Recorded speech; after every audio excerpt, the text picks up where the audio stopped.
It's a good ball played in for Tony Morley. Oh, he missed it! It is! Nick Will! Villa in the lead!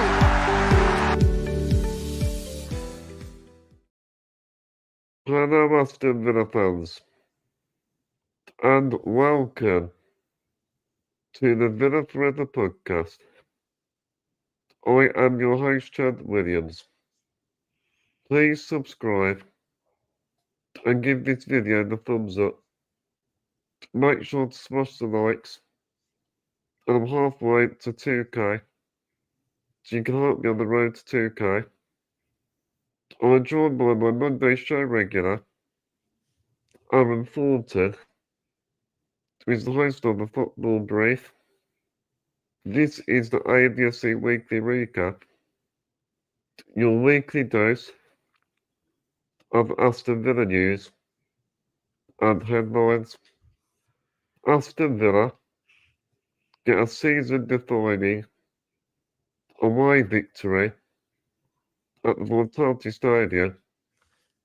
It was a perfect day for Aston Villa on Saturday. We kept a clean sheet. Ollie Watkins breaks Aston Villa's all-time Premier League goal scorer record, and we have finished in Europe 3 times in a row, which is a great achievement for Aston Villa. Great to the show again, Aaron. Thank you for having me, Chad. I've got a bit of a spring in my step this Monday morning, or morning over here, afternoon where you are. Quite the win, wasn't it? Quite the win. Oh, yeah, it was. How are you, just mate? Just what we needed. Yeah, just what we needed, you know what I mean? And we kept a clean sheet away from home. As well, you know, it was a great performance. And in this game, I think, it's all about getting 3 points, sort of getting the job done. Yeah.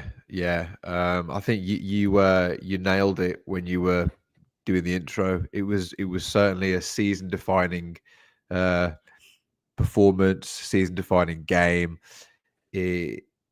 Out of the 4 fixtures that were left between Fulham, Bournemouth, Spurs, and United, I think it's well documented across the Villa fan base that the Bournemouth game was the tricky one. Not to say the other games aren't going to be difficult. We know they are, but Bournemouth away isn't usually a good hunting ground for us. So to come away with 3 points and a clean sheet is pretty special. And there seems to be a really, really unified focus between the players with these last few games. And I think Emery's got them.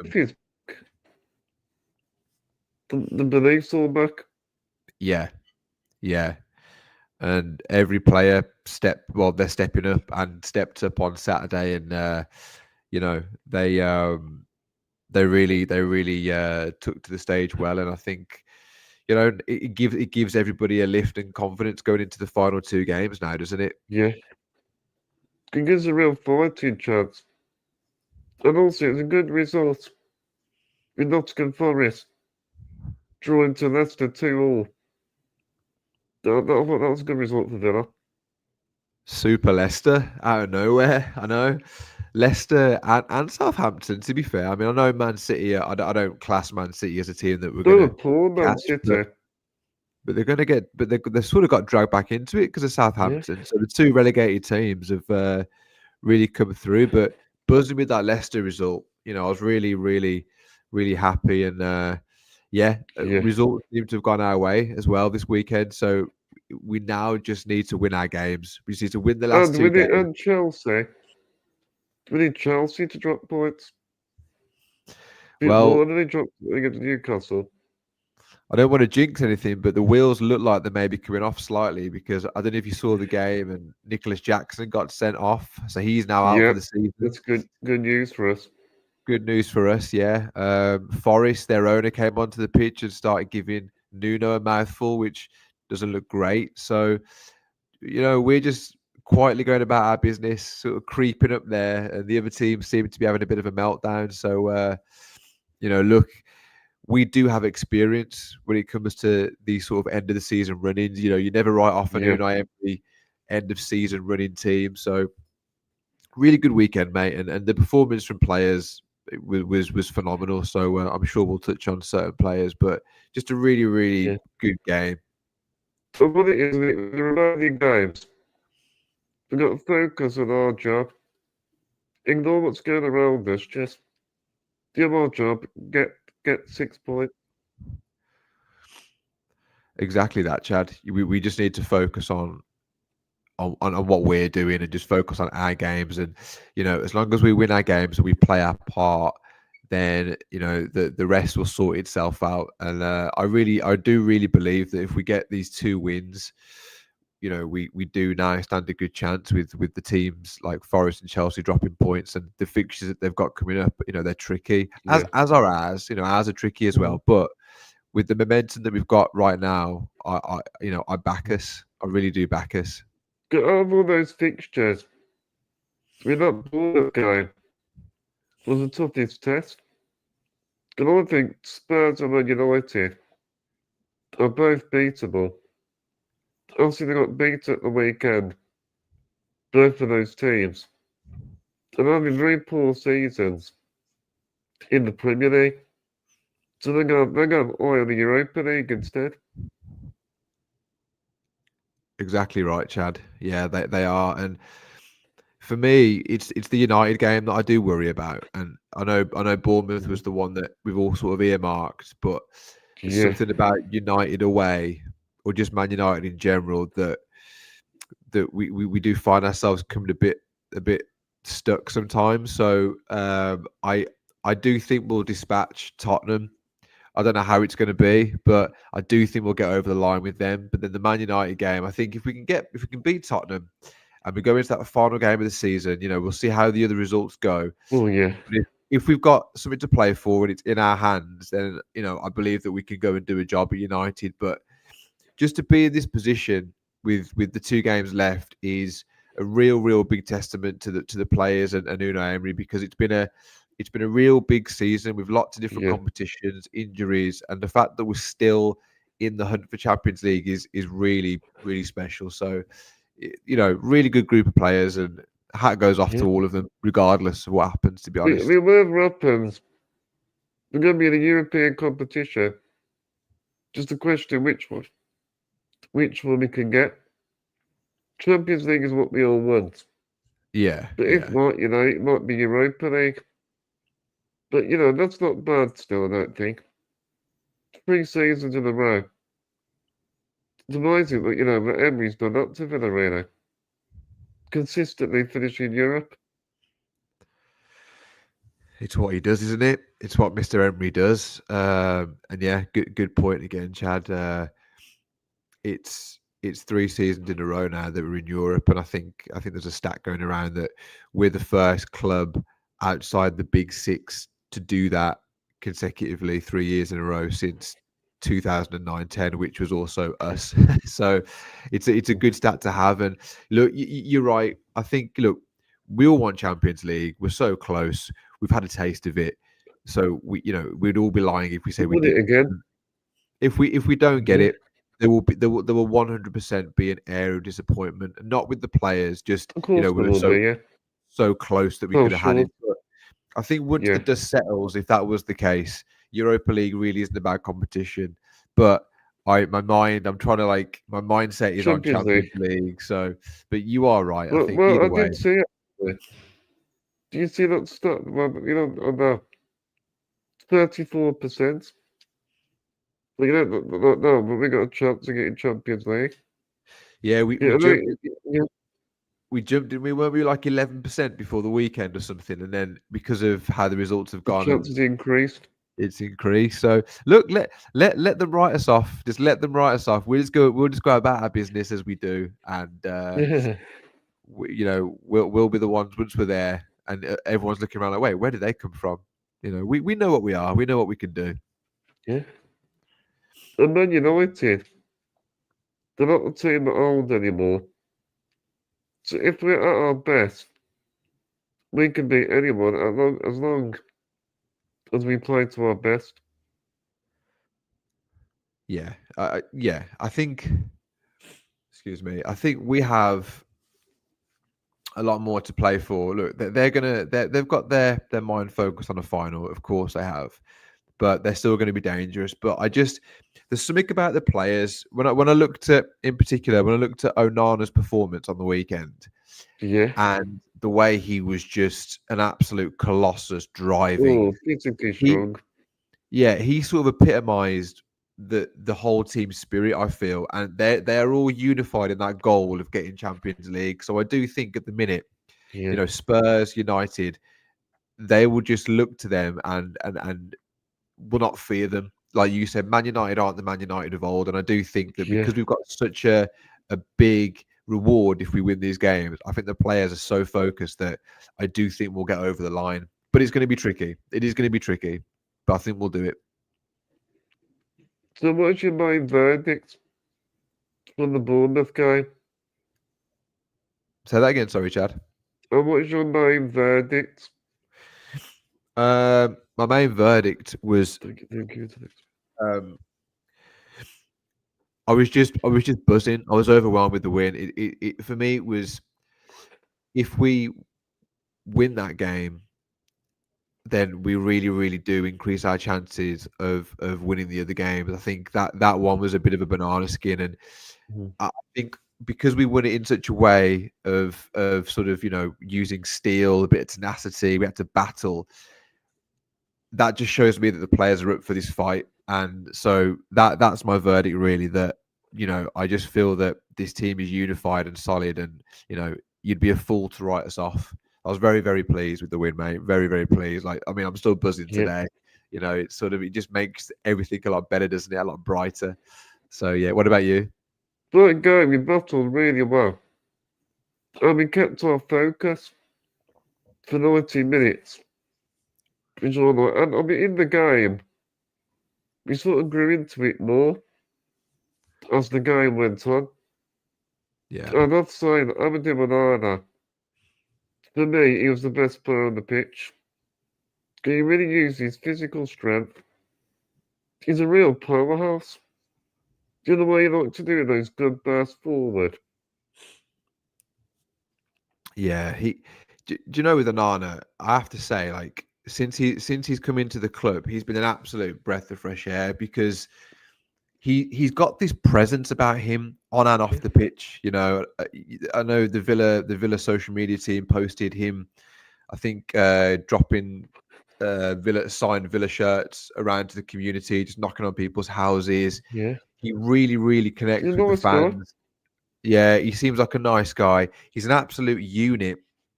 He's got that sort of swag, like the NBA. They have sort of players who Oh, yeah. got a bit of swag, bit of presence, but they can play. He's got a bit of that. He's got a bit of character, and he can back it up on the pitch as well. There was a clip that I saw on the weekend where the fans are chanting his name. The game sort of it's paused for whatever reason, and he's just sort Yeah. of standing there, and the fans are chanting his name, and he has a little look over and he starts smiling and Brilliant. starts bopping his head. It's like he gets it, man. He's but yeah, and now that the performances are coming, he's clearly Yeah. listening to Emery, and he's now starting to benefit from Emery's tactics. And I think he's vastly becoming one of our most important players. I think next season is going to be a big season for him Yeah. if he can stay injury free. Yeah, But yeah, what Onana does as well. In front of the crowd. He gets his fists up in the air. oh yeah, He shows a lot of passion. yeah. A lot of passion. He gets it, mate. He gets the fans. He gets the club, and he's really made an effort to connect with the fans, which not a lot of players do. So yeah, I think he's benefited from Emery, and also playing alongside Yuri Tielemans, Kamara. He's learning a lot more, so his They game is just combine going up really well. levels. He's going up levels and levels. Yeah, yeah. So I agree with you, mate. He was the player of the match for me. And what it is, he really stepped it up. Without Yuri Tielemans, before kickoff, obviously it was a big blow. The injury news was announced. Yeah, He managed really well without him. And Onana stepped it up yeah, in his place. yeah. Yeah, and that's the good thing about our squad depth. Don't get me wrong. When Tielemans was announced injured, it was a worry. But you often think now it's like, well, that's just a chance for someone to step up, isn't it? And Onana has been learning from Tielemans, Kamara, and yeah, he's got levels to his game that he probably didn't have last season, so he can step in and fill the void. So very, very pleased with him. And then Kamara, he protected the back four really well. And you've had some real good interceptions. Yeah. And one thing, in that midfield, in front of that defence, he gives more stability. Yeah.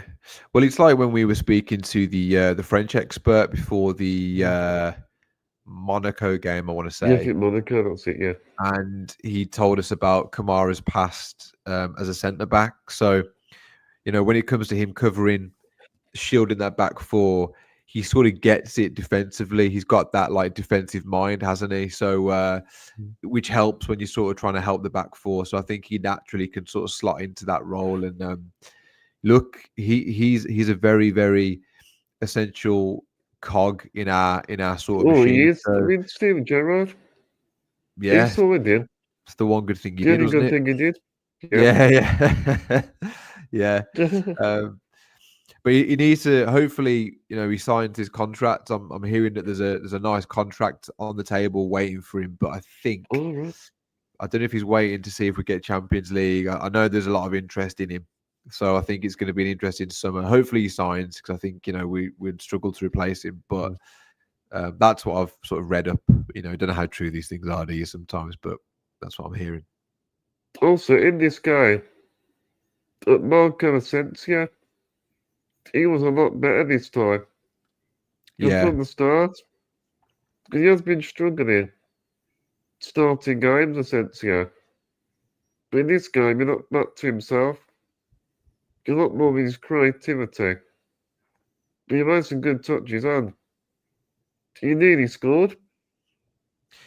He hit the post, didn't he? Yeah. He did hit the post, yeah.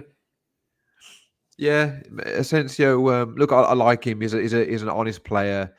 He has not been at his best. The last sort of No, he hasn't. The last few weeks. He sort of burst onto the scene, as they say, and he made a real impact along with Rashford. But sort of dipped off, didn't he? And I don't know what the future holds for him. I know Emery holds him in high regard.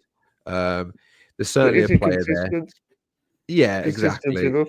Okay. Yeah, and the Premier League takes a bit of getting up to speed. Rashford knows the league, so Rashford was consistent all the way through because he knows what to expect. With Asensio, you noticed FA Cup games seemed to be he was stepping up because we're playing teams, arguably lesser than us, but against the Premier League teams, he's not found it as easy. So, I think I'd be happy to sign him permanently, but I wouldn't be like gutted if we didn't. But he seems like a nice guy. I think he's settled, so we'll see what happens with him. But one thing, Marco Asensio, he's better as a sub, as an impact player. Yeah, exactly. I agree. At this point, I agree. Yeah, and Matty Cash, I was very impressed with him. He battled really hard. He defended really solid. I mean, do you see right at the end? The goal line clearance. The clearance, yeah. It might be. I mean, that's back to the wall defending. It's funny, isn't it, Chad? Like I want to have this known right now that you and I have been very big Matty Cash advocates throughout the season. I know he has the odd game here and there, but who doesn't? And I know you and I have been very vocal about our support for him. And I think he's a great player, Matty Cash. I think he's underrated. Look, I think he's an absolute well beater? No, but from where he's been to where he is now, you've got to give him props, man. And I think the last sort of 2 months, he's been consistently like great. And it's funny all these fans come out the woodwork now, like, oh, Matty Cash, what a game, what a game. But it's like you were slating him last week. But no, mate, he was, and he set the ball rolling for the first goal. Well, for our goal as well, he made that interception, that tackle, which got Roger on his way. So, props to Matty Cash, man, top player. What it is, he's part of the spine of our team. You look at Martinez, Cash, Konsa, Paul Torres, Dinya. Yeah, He's a key part of the back four. and he's keeping Garcia out at the minute. Garcia can't get a sniff. Yeah. So, exactly. Credit to him. I like the relationship he has with his sister as well. Yes. You saw the interviews. She's actually a journalist. Yeah, that's really sweet. Yeah. She interviewed him, didn't she, after the PSG game? Was it the PSG or was it one of the games? Yeah. PSG, I think, yeah. No, fair play. He seems like a nice guy as well. They seem. I mean, the squad does, don't they? That's one thing about the Villa players. Yeah. They all seem fairly level-headed. They seem like a nice bunch, and you can sort of see why Rashford was advised to maybe come to Villa, because the dressing room doesn't seem toxic. It seems very, very open, very honest. A lot of good guys in there. So, yeah, and Matty Cash is one of those guys. It would appear. Oh wait, with the team we've got, there's a big togetherness. Yeah, They look strong together. It shows we've got a good mentality. Like in the dressing room. Yeah, it does, and it's nice to see, because the last time I felt this connected was under Dean Smith, and then obviously COVID happened, so we sort of, as everybody did, we sort of got a bit disconnected from everything, and then, Dean Smith then getting sacked, and then Gerrard came in and completely just severed any sort of connection that we had. Yeah. And then Emery, I know Emery's one of his big things, his philosophies is to connect with the fans and make us feel a part of it. And he's done that so well. And the players have reacted and they respond, and they're very present with the fans, the players are.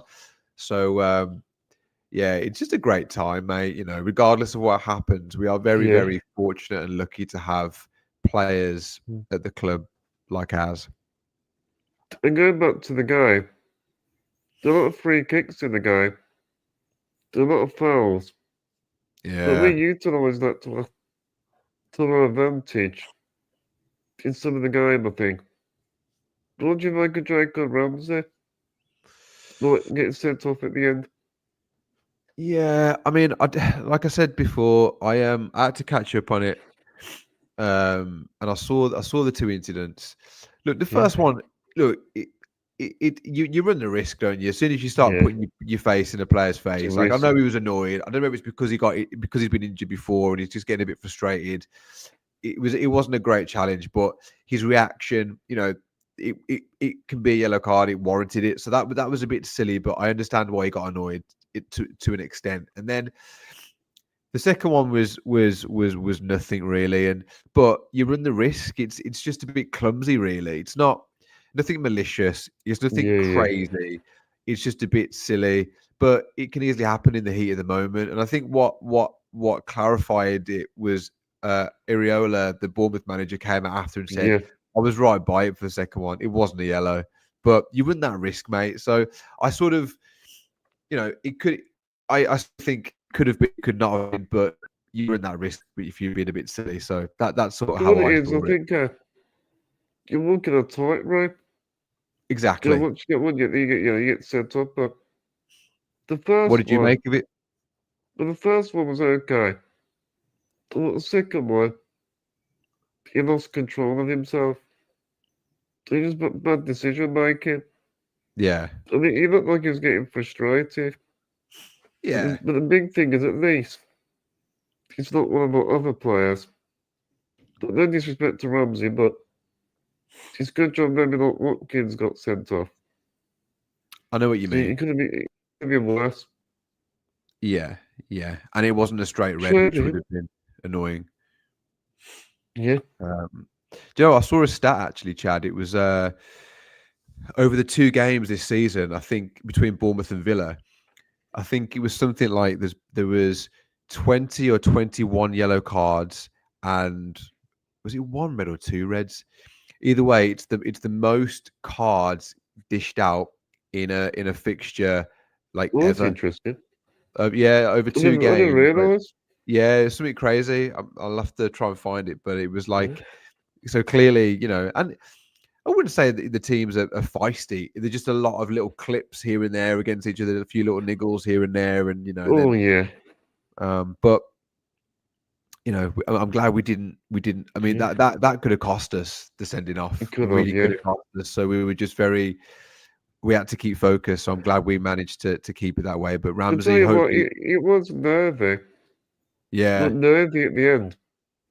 12 palpitations at the end. But I bet, yeah, I know. Well, I was out actually, and I was just constantly refreshing my phone. And like when it was like 90 minutes, 90 plus 1, 90 plus 2, I was like, flipping heck, man, this needs to hurry up. I was thinking, I could just imagine it like refreshing it and it being 1-1. But fortunately, we held it together. And once again, I'm going to shout out to Tyrone Mings. Yeah. He is a real rock at the back again. Yeah. Like, not real rock. Like, again, another thing. It's not just a coincidence.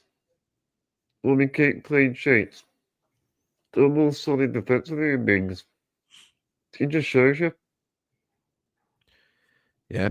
14 games and 14 wins for Tyrone Mings this season. And I think there's a lot of clean sheets within that as well. And, we, again, a bit like Matty Cash, you and I have, and I think a lot of the fan base do, to be fair. Majority, yeah. We love Tyrone Mings. He's been with us from the start, if you want, like for the sort of the start of our journey from the Championship. So he's been a big player for us and a big reason why we are where we are. And again, another great person who you just love to be affiliated with your club, because he sort of gives off everything that you want from a professional footballer. And with Tyrone Mings, we have to be aware that we have to manage him now, because he's not fully over his injury. I think he does sort of ache after a game. I think he does have to miss certain sessions of training. So like, it's about managing him. And I do think that might have been the reason why he came off. I'm not too sure why Torres came on for him, but that might be something. But he's just a rock, mate. And we are much better defensively with Tyrone Mings in our squad. He proves it, yeah. Yeah. So, congratulate Ollie Watkins. Yes. He's the all-time Premier goal scorer. Aston Villa. We'll get it up on the screen. Oh, nice. Wow. Yeah, so what is your thoughts about him getting the record? He's beat Javier Bondahall's record. Yeah, I'm so happy. I'm honestly, it's fully deserved. He's been Mr. Consistent season upon season. He's been consistent whilst adapting his game as well, which is incredible, really. And he's overcome so many setbacks, whether it be new managers, strikers coming in. He's seen off of the strikers. He's seen off managers who might not fancy him, and he's remained consistent. He's remained professional, and I'm just really glad. I just think he's such a great guy, and I'm happy for you. You know what? I'm happy for you. No shade on Agbonlahor. Like Agbonlahor was, as growing up, I used to sort of rate him, and I still rate him to a point. But I'm just, I don't know. I'm sometimes a bit iffy with him, and I'm just glad that Ollie's. Watkins. I think he's better than Gabriel Bondahall, I think. Yeah, that's what I think anyway. Well, you hear stories, don't you? Gabby's come out saying, back when he was playing, the amount that he would sort of go out and mess around and stuff. But look, that again, players do that. There's nothing against him. He's allowed to have a life. But I think if he was a bit more professional and if he took it a bit more seriously, we may have got into the Champions League under O'Neill with him. But because, and then I look at Ollie Watkins, how professional he is, how much he really wants to improve and make a difference. I just think he deserves it. I'm just glad that when we say now our leading goal scorer is Ollie Watkins, it just sounds right and it just seems to fit perfectly. So happy for him, mate. All I like about him is he never gives up. Yeah. He keeps going. Even when he goes through goal scoring droughts, he always gets through them.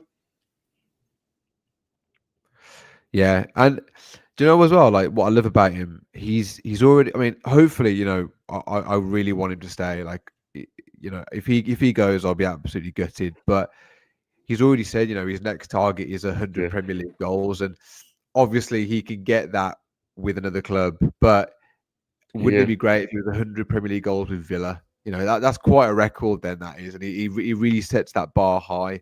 And he's up there with some good names, man. Look at those names, man. Angel, I don't know Dublin, why, York. Like, incredible, really, yeah. fully deserved. And I hopefully would now. say Go on, mate. Watkins is an Aston Villa legend. So that was my question. I had a question here for you. I was going to say, does this make him a Villa legend? I think so, yeah. Yeah. The thing is, players like this always get remembered because he scores some really important goals for Aston Villa. Yeah. As well. Yeah. He's a big game player, Ollie is. Other than the FA Cup semi-final, we won't talk about that. But more often than not, he pops up in moments when we need him. And I'm going to agree with you because I've seen things saying, "Oh, well, if he lifts a trophy, maybe he becomes a legend." But I think if you are the top scorer, the leading goal scorer of a prestigious club like Aston Villa, you are the top goal scorer. For me, you do hit that legendary status. For the context of Villa, I know other clubs will be like, well, legends need to lift trophies, but for our context, I think he is for sure. Well, I think actually he's a complete striker. I mean, his hold-up play, he's good in the air. He scores different type of goals. He's all around link-up play.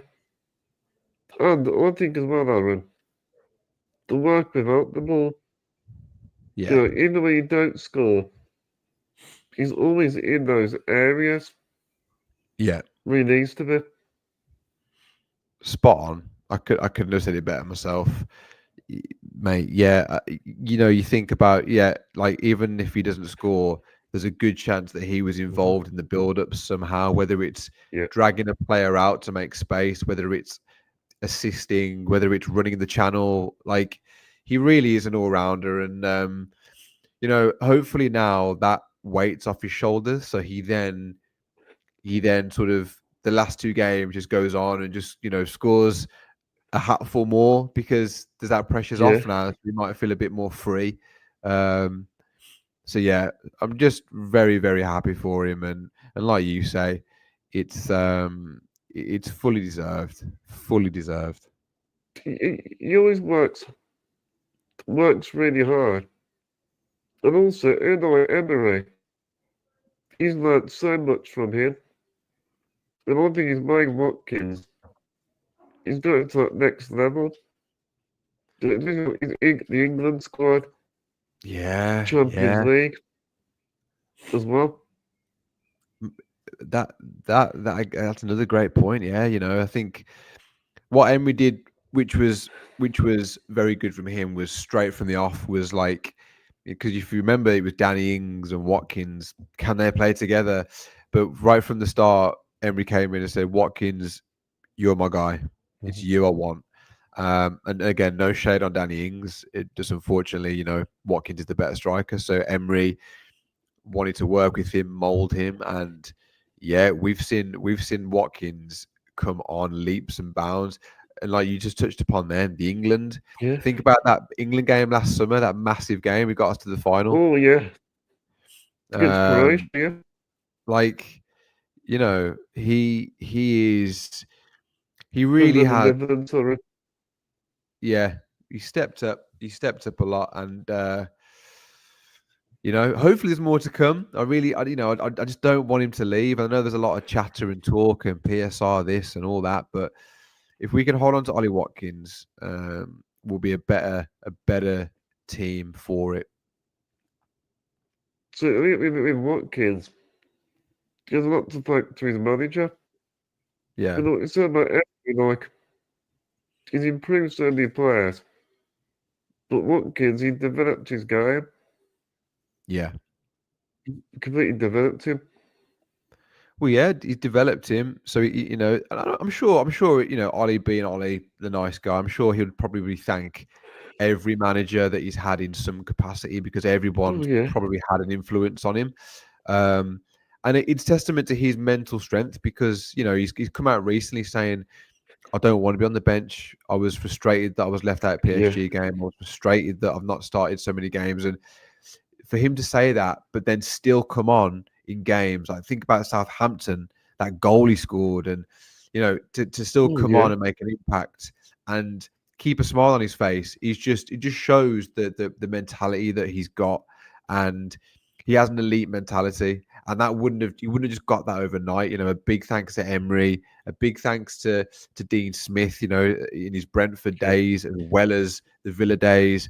And since then, he's come a long way because his first team was Western Superman. Yeah. Do you think he's gone a long way since those days? And that's another thing as well. He's had to do it, and I know a lot of players go this route. It's not just him, but he's had to do it the hard way. He's not just come through an academy and he's there. He's had to come through the leagues, and he's really understood what it's like to be a player in like non-league and then in the league. And he's had to adapt every league he's been in. And I always find that's a lot more special in a player when they're having to do that. So yeah, I can't speak highly enough of him, and seeing your Watkins shirt in the background is making me want to get a Villa top with his name on, for sure. Well, yeah, also with Watkins, he's gone through some frustrating times as well. Yeah, like Steven Gerrard. I mean, he used to be on the bench. When Dan Ings used to start. Yeah, he wasn't getting any games. No games. It's amazing, really. Yeah, Amazing stories. No, it's amazing. It's amazing, and Gerrard. I think he rubbed a few players up the wrong way, but again, it goes back to that mentality of if just because you're not fancied by somebody doesn't mean you have to drop your head. He's always put his head down and worked hard and kept going and going. And that could have really sort of dented his confidence, but it didn't. He just stepped up and just kept plugging away. So he deserves the award. He deserves it, and I just hope he goes on to get a bag full more goals for us because I want him to hit 100 now. I think it looks so good. Ollie Watkins, 100 goals for Aston Villa. But I hope he stays. Yeah, I actually prefer Watkins to actually Rashford, If I have to choose, Watkins still. I think. Look, I think there's a universe where in an ideal world, which would be lovely if we could have them both. But I do think Rashford is much more on the left, and I think Watkins up top. I think that could really do some damage. But I don't know how that would work or if it's going to happen. But we can dream. Let's talk about the women's team. So a little chat about them. Yeah. So what do you mind about the women's team this season? Because I think actually some difficult times at the beginning. Yeah, I've been. I mean, anyone that follows me on X, I've been fairly critical of them this season. I follow them closely, to be fair, and firstly, it's been a fantastic end to the season, and hats off to the manager, Natalia Arroyo, I think. I don't know how to pronounce it. I know I don't want to butcher the name, but I know her first name is Natalia. Credit to her and the team, because with 5 6 games ago, relegation was looming, and they've really galvanized and stuck together. I I think after Carla Ward left last season, there was definitely like a unity sort of left the players, and they seemed to be a bit lost. And then this new guy came in. Was it DePau? Oh yeah, the balance it. I don't think I don't think players took to him very well, so that didn't help either. Oh yeah. But fair play. Look, that there's some really good youngsters in that squad, and I know there's some departing players like Jordan Nobbs is going. I think Rachel Cause is going, and Super Maz Pacheco, who's my favourite player. But I like her actually. She's really nippy and faster. She gets a few assists as well. Need to get her on the podcast, mate. Need to get her on. Yeah, you need to try. We had some Alicia Lyndon before. I know. She's tough though, man. Like, yeah, I mean, I know she's in Italy now and stuff, but look, we've had some. Look, the Villa women's team has really, really come on in the last sort of 3 to 4 years, and credit to the Villa board, sort of investing into the squad and into the infrastructure around the Villa women's team, and Carla Ward was a big part of that when she was managing and really galvanizing players. And when Carla Ward, when she left, did they go to fill in their shoes? Yeah, they were playing so well, and it sort of like felt that Carla Ward left. You had Alicia Lehman left, Denza, Callie Denza, the number 10 we used to have. She was also great as well, and she left, and she was really good in midfield. And I think there's a few gaps. So we just seemed a bit unsettled at the start of the season, and then we didn't have a great start or middle. But I do think this new manager Natalia has, he's now starting to see what she wants to do, and she's had a bit of time. She managed Real Sociedad. Yeah. That's it, and she did a great job. She did a good job there. Turned it around. Yeah, and now there's obviously players leaving. I think, excuse me, allergies are bad. Players like Jordan Nobbs, who's obviously a WSL sort of legend, and she's leaving, but her sort of exit will be an entrance for a new player to come in. And you look at it for next season, it could be exciting times for Villa, because the last 6 games, like, we look like we could beat anybody. Like, well, no, we're 6th in the table. Yeah, we just suddenly jumped to 6th, and imagine if we had a whole season like that. I mean, easier said than done, obviously, speaking in hindsight, but it bodes well for next season, doesn't it? And a lot of credit needs to go to the manager, and for the way she turned it around. Well, the manager, she's a Spanish as well. Yeah, just like Emery. Just like Emery, it works. Just like the board as well, with a big Spanish influence at the Villa at the minute. Monchi and Damien Vidagani, I think. Is he Spanish as well? Vidagani, yeah, I'm sure he is as well, yeah. So, we've got a few. It's quite nice having that sort of Spanish culture, because, I mean, it's clearly working. Maybe she follows in Emery's footsteps and gets the women's team to the promised land. So we'll see what happens. But the signs are good. Yeah, the signs are good. And also, we avoided relegation. I think that a few months ago. Under that team like DePaul. Yeah. We really struggled with him, didn't we?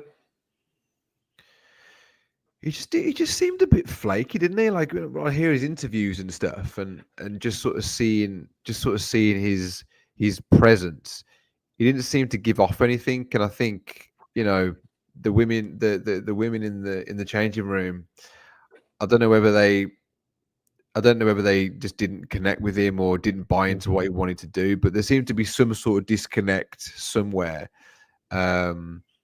And again, look, after Carla Ward's heroics with that squad, it was always going to be a tough act to follow. But he's not a bad coach by all means. I think he's had a decent history as well. But it didn't work out. didn't work out, and thankfully, and I guess the board needs credit because they got rid of him at the right time. They could have tried to stick with him for the season, but they thought, right, we're going to act now, and they got Natalia in, and she was sort of thrown into it really, and fair play to her. She's really galvanized them and turned it around. So full credit to her, the board, and the players. And Rachel Downey, what do you mind of her? I didn't like Rachel Downey. Yeah, she's unreal, mate. She's she had a bit of a quiet spell, and then I know the last couple of games she scored again, and but she, she's a leader.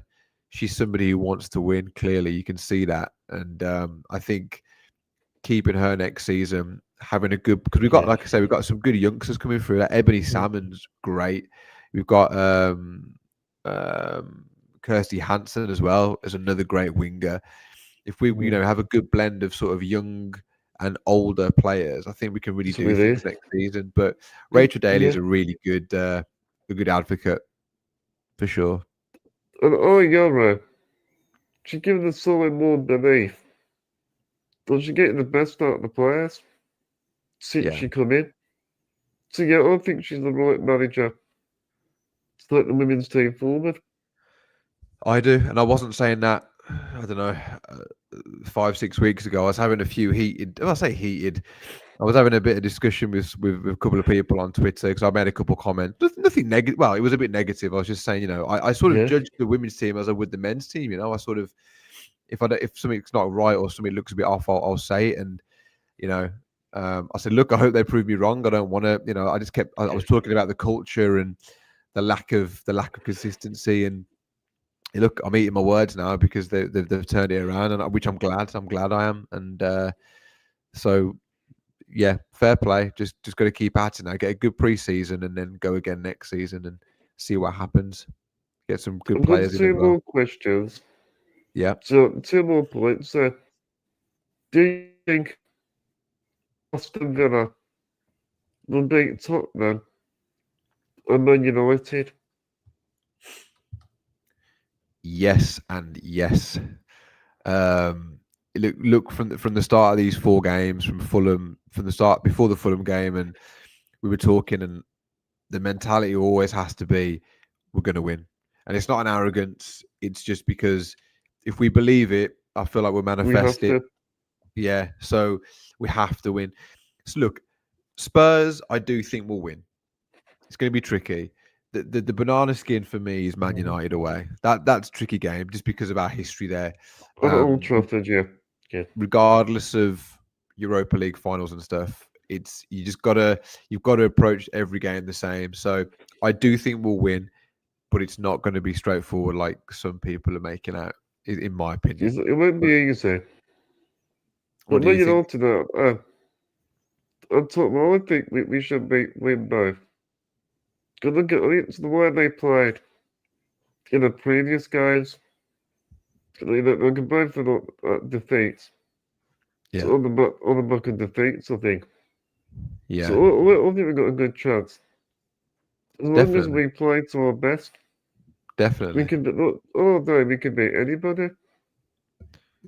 What did you make of the fixture change for Tottenham? I don't know if you've seen it, but I had a big rant about it with Craig as well. Up the Cherries podcast. I did see a little bit of that. Yeah, I was not happy. Yeah, you didn't look at it. Man United and Tottenham's annoying is they're going to win the Europa League, one of them, and be in the Champions League. And they've been playing awful. 16th, 17th in the Premier League. It's a bit of a joke, that is, isn't it? Like, it's annoying.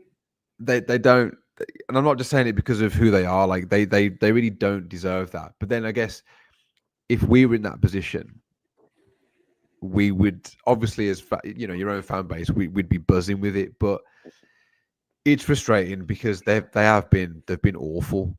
They really have. I don't think I've ever seen a Man United or Tottenham team. Actually, I've seen a Tottenham team quite bad, but Man United especially, I've never seen them so limp. But That's why I don't write them off though against us. Like they do have dangerous players. We've got to be at it. But And the Ange as well. Still, the Ange will get sacked. Even if Spurs win the Europa League, yeah, I still think he's going to be gone. he's just so miserable, isn't he, Ange? Like, Oh yeah, I don't like him. like I don't mind him in small doses, but every time I hear him in the interview, he's just drivel. He's just such a crybaby. So like, He moans a lot. Yeah, I know what you mean. I hope we beat them just so we can watch him cry again. But yeah, I don't know. Like, I tend to agree with you. I don't think he'll be there next season, regardless of whether they win or not. But I saw something as well on X. I live on X, by the way. It was like, it'll be the coldest quote ever, because he said something like, didn't he say, "I always win something in my second season"? If he wins the Europa League, then it's sort of you can't really knock him for that. But still, he's been awful. Like, on the whole, he's been awful. Because going back to Man United, well, they know win the Europa League. What are the last of it?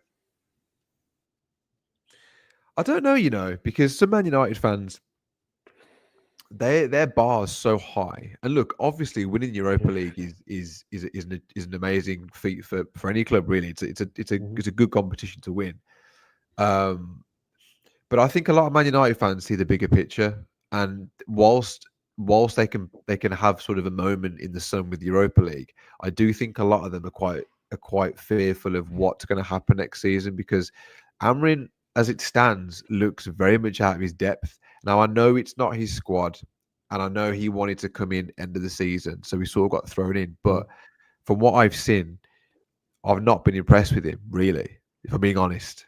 So I think as a fan base, they're a bit like, well, it depends on recruitment. It depends on outgoings as well. And then it depends on, what Amri's got to offer in pre-season. Well, they're getting rid of a lot of dead wood. And they have a lot of dead wood, yeah. They do. I mean, when you're playing Harry Maguire on the wing or up front, you're in trouble, aren't you? So it's yeah. I don't think they'll be as insufferable as we think. I think Tottenham will be more insufferable if they win the win. It'd be annoying Man United if they spoil our party. This would be more annoying. I think it's like they bit last game of the season. It'd be hard to take. Which is why, hopefully, we just need to beat Spurs, and then we'll see where the land lies after that. See what are the fixtures, see what happens, because then we'll know what the permutations will be for the last game of the season. It's going to be nervy either way. If we beat Spurs, it's going to be a nervy last game of the season. But look, we'd rather be there than not be there. So it's, but yeah, it's going to be. I really hope they don't spoil the party, because that would frustrate me a lot. But I've got that's a quick question. Yeah. So, what is your thoughts about the new Aston Villa store in the Bull Ring? Mate, yeah, I've seen this. Is it open now, or is it opening soon? Soon, I think. Okay. I think it is not long. I think it is soon, I think. I think it's in a few weeks, I think. Okay, nice. No, mate, it's not long. It's amazing. It's amazing to have a store in the main place in Birmingham. The main shopping place in Birmingham. It sort of shows how far we've come, and especially in terms of like merchandise and advertising and becoming a brand. Having like a flagship store within the city is huge, because there's a lot of traffic in the city. A lot of people, even if they're not from Birmingham, will be coming in off the train and whatever, will go past it. And it's just, well, when I think about going into Manchester or Liverpool, they have massive club shops, and so it's something that I think we've needed for a while. And I think it just shows where we're trying to get to in terms of branding ourselves as a global force. Well, marketing. Yeah. I mean, Chris Heck, But Chris Heck Yeah. has done a brilliant job. He's a genius, he is. Mate, honestly, like when they were in America last summer, when we launched the Adidas kit, you had the Villa kit and the players plastered in Times Square on the big billboards and the interactive signages and stuff. So like, you know, I know he gets a lot of look. I've not been at any of the game. Well, I've been to one game this season, obviously, because I'm in New York. So, but I've seen a lot of things, a lot of unrest of how he's sort of managed things. But I do think, on the whole, from my point of view, I think he's really raised the bar in terms of our marketing and our global awareness of the brand. So, I think it's really positive, mate. Well, it's Aston Villa. We're going to make it more of a global brand, which is important. Yeah, especially if you want to be competing with the likes of you want to get into that elite status like Man United, Liverpool. They are brands. So even if they're not doing so well, you know who they are. People will travel to England, and part of their experience they'll want to go to a Man United game or a Liverpool game because like it's just a famous place to be, and because they see them, they watch them across the world. They're well known. So Villa want to get to those heights, which is going to take a while. But you know, you've got to having things like your own stores being plastered over certain billboards in different countries is huge. So you know, long may it What is continue. what I want about seeing it? It's very spacious. There's a lot of space in there. I like how they've done it. I was going to ask you, like, if you'd seen like how big it is. It's fairly big. I'll have a look. I'm going to get a review. Give me a review. Yeah. I'll let you know what I think about it. Yeah, please do, man. Get yourself down there and let me. Whereabouts is it in the boring? Like, what's it next to? Try to read it. I think it's right. It's at location. It's called Central, I think. Try to Okay. get about it. What it's not by the Selfridges. Oh, nice. It's sort Okay. of like near that, not near that part, I think, yeah. Okay, yeah. I mean, just having a spot in there, it makes sense as well. Like, it makes you think, like, why haven't we done this sooner? But maybe we haven't had someone. Can you do it years ago? I think we used to have one, I think. I thought we did Yeah. when we We were used to, sponsored yeah. by Nike. Like when we were That's Nike, it, yeah. we had something. Yeah, That's it, yeah. it rings a bell actually, but. No, you know, having a prime location like that in the middle of the city and in the boring, obviously, is great. So I look forward to going when I hopefully I'm back in the summertime, so I can go down and see it. Yeah, just keep them. What with the blue noses? Definitely let me up there. But yeah, who cares about them? Yeah, let's not mention them. I know they're overly chirpy at the minute, but yeah. Well, yeah, that's well, I've enjoyed this episode. Likewise. As always. Yeah. Thank you everyone for watching. If you enjoyed this podcast, please remember to make sure to subscribe. Make sure to hit the like button. Get as many likes on this video as we can. Make sure to give it a share. And if you're listening via audio, make sure to give us a good review on our audio platforms, including Apple, Spotify, and Amazon. Thank you so much, Aaron, for your time. Thank you for having me, mate. It's always a pleasure, always a privilege, and I look forward to speaking again, hopefully following a positive result against Tottenham and Man United. We're going to wrap up this episode with Villa forever and up the Villa.